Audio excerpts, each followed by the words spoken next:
Hello everyone, and today I got to see Pete's Dragon. I was honestly weirdly anticipating this movie. It's like, I remember first seeing the first trailer for this movie, and I was like, sure, this looks fine, this is alright.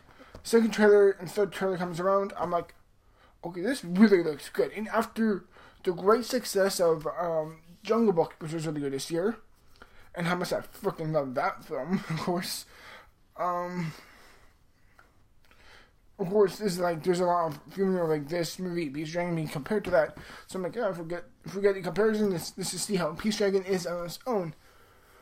And after seeing Pete's Dragon, I will thoroughly say that I enjoyed the movie. I thoroughly enjoyed the movie. I thought it was quite nice. I thought it was cute. I thought it was well done.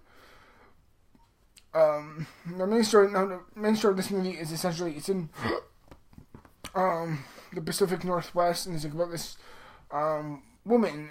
It's about this kid who essentially survives a crash, which I'm not big spoiler really, ends up killing his parents, and this kid is played by is named is of course named Pete, ergo Pete and Pete's Dragon, of course, and he's played by Oaks Fagley.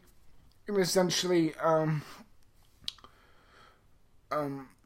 he gets found out by this by this woman named Grace, who's played by Bryce Dallas Howard, and her father, who's like this, who's had an experience with this dragon before in the past.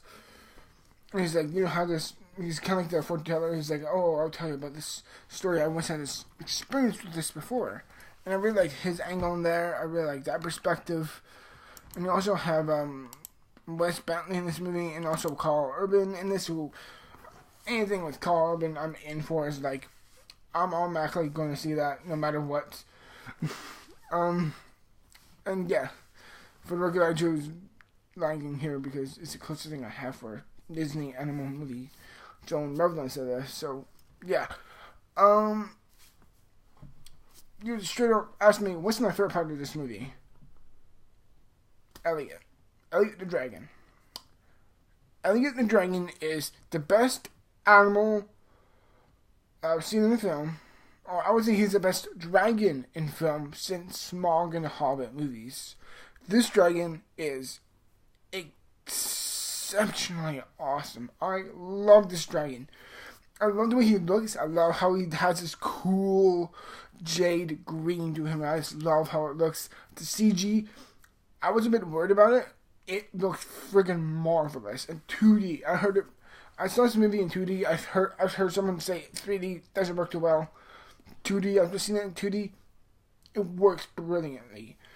Every scene with that dragon, I was in true, genuine awe about. And I love that dragon. I would say he's one of the best animal characters so far this year. I loved him so much. That dragon was exceptional. The way it looks, the film looks beautiful. The cinematography wise, this movie's like, it says it's in the Pacific Northwest, even though it's actually shot in New Zealand. At times I'm like, this is gorgeous. I'm like, oh my god, I'm like, did Alfonso Cuarón make this? It's like, no, it's Disney. God damn, this is amazing. The score, I forgot who did it. Maybe I could look it up here. The music composed by Daniel Hart. Fantastic. Very fantastic. I think, for me, it's on par with maybe Toy Story theme. It's just brilliant. It's very, very well done to me, and I think it's exceptional. The first 35 minutes are really fantastic. I loved that little bits of how he meets up with, how Elliot meets up, Pete meets up with the dragon, and how they kind of bond and how they survive together. I love that. It was extremely touching. I loved how this kid had such little dialogue, and he had such a fantastic performance. I was really blown out. I'm very, very happy for Disney right now because they are just getting exceptional performances from the kids. Okay, in this movie, same thing with Jungle Book. Both of them are absolutely fantastic. They sold me very, very well. Also, I really liked Bryce Dallas.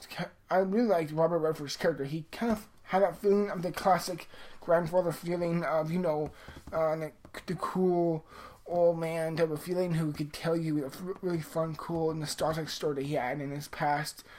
Especially if you had grandparents who had such crazy experiences or grew up during World War II time, as my grandparents did. It's like hearing him giving his daughter and who's Bryce Dallas Howard and her kind of like son-in-law, I think, or no, I think it's her daughter-in-law, I believe, who is played by Una Lawrence, who was also in Southpaw last year.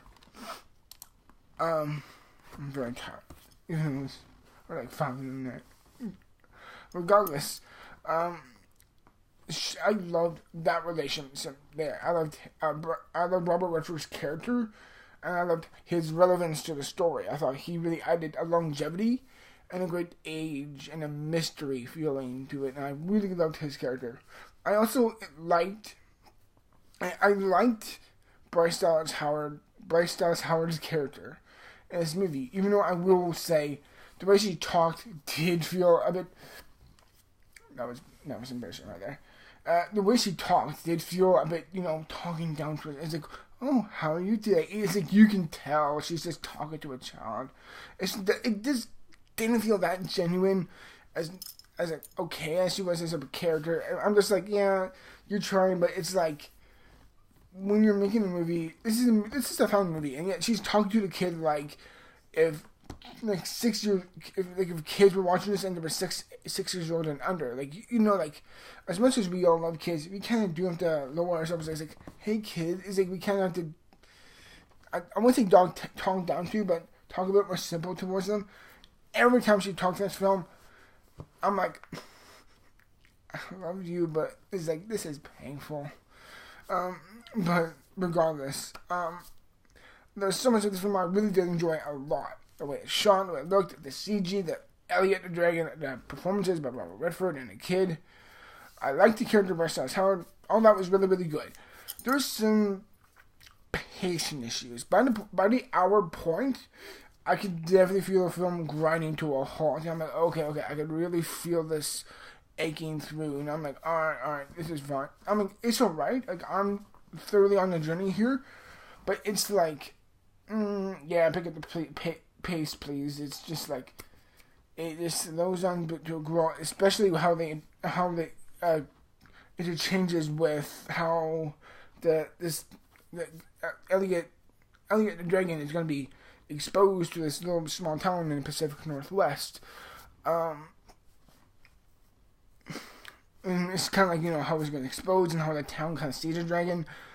Every time I saw that, I'm just like, yeah, we've seen this so many times. It's like, any kid 90s movie is like, oh, how the greatest danger of all man, how it intertwines with nature, and how far we're going into nature and destroy it and stuff. I'm like, I get it, but it feels just very repetitive. Also, as much as I love Carl Urban, and trust me, I do, I love almost every movie he's in, either it's the Riddick movies or Lord of the Rings or Dread or whatever.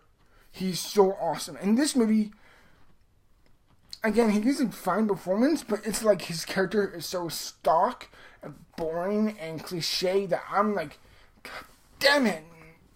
You could have had such a cool villain, and yet he's kind of like this.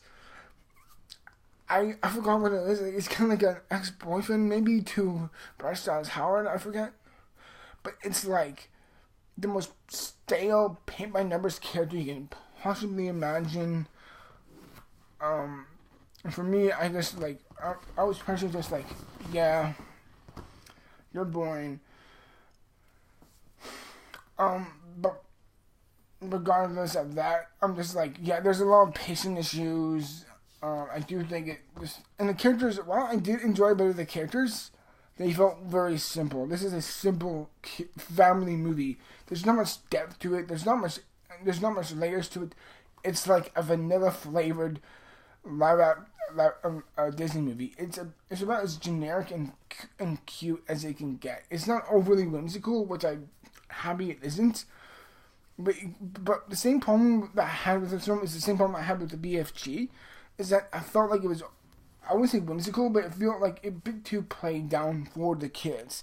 And I wish this appealed more for families than kids.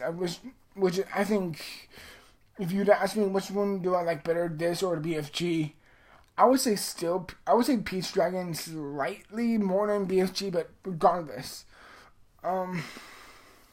Nevertheless, I still really enjoy this film. And in the end, I actually really... Oh, the ending. Props. Absolute props. I love the way it ends, personally speaking. I think it doesn't really give you a conclusive answer or anything, but it's left on such an sweet and really humbling note that you gotta experience it. I really will say that ending and the dragon and performance from Ugla, I forgot, Oko's Foggy. Yeah, that's his name. I remember now. That alone is worth the price of admission. For me, this is just a good movie. For the record, and I know some people will be like, wait, well, I know some people out there will be like, wait, Jack, that's what you said for Suicide Squad. I know, but the more I think about Suicide Squad, it goes ding, ding, ding, ding, and I'm thinking like, for the record, I would now give Suicide Squad a 65%. Really, in my personal opinion. But regardless, when I think of Suicide Squad or the BFG, comparing it to others, or even an earlier film of this year, which is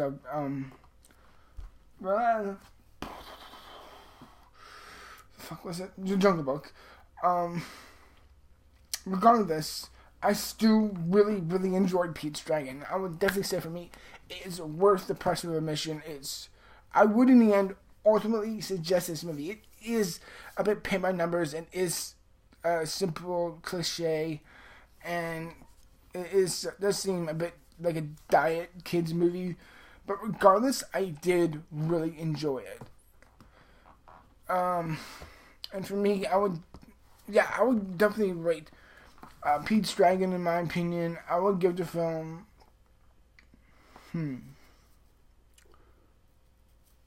I would give it a 71%. That's my final rating, everyone. I really do hope you enjoyed my review for this movie.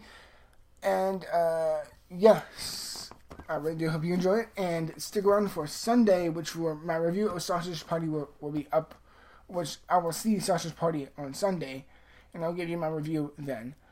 And regardless, until then, everyone, thank you very much for watching, and I'll see you in the future for more videos as always. Till then, bye bye.